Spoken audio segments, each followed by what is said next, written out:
చిత్తానుసారంగా జీవితాన్ని నడిపిస్తూ ఉంటారు. ఆయన చిత్తానికి అనుగుణంగా జీవించకుండా ఊహలో జరిగిపోయిన గతాన్ని జ్ఞాపకం చేసుకుని ఈ వ్యక్తి ఈ వ్యక్తి ఈ వ్యక్తి అని చెప్పి ఆ వ్యక్తుల గురించి నువ్వు బాధపడుతూ ఉండుంటే నీకు ఇచ్చిన జీవితాన్ని నువ్వు సంతోషంగా జీవించలేవు.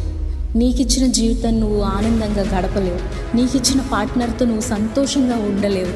యెహోవా అన్నిటికైనా గొప్పది బహుమానములను అన్నీ ఇస్తాడు, అన్నీ ఇచ్చాడు. దాన్ని నువ్వు అనుభవించలేకపోతావు. ఎందుకంటే ఊహలో జీవిస్తున్నావు, నువ్వు ఊహలో మాత్రమే జీవిస్తున్నావు, రియాలిటీలోకి రావట్లేదు. రియాలిటీలోకి వచ్చి చూస్తే నీకు ఇచ్చిన జీవితం ఏ విధంగా ఉంది, నువ్వు ఎలా మలుచుకుంటున్నావు, నీకు ఇచ్చిన సహచారితోటి, నీకు ఇచ్చిన పార్ట్నర్ తోటి నువ్వు ఎలా ఉంటున్నావు, ఎలా జీవిస్తున్నావు. అన్ని విషయాల్లో ఘనమైనది మొదటిగా ఏర్పరిచిన బంధం ఏదైనా ఉందంటే అది వివాహ బంధం.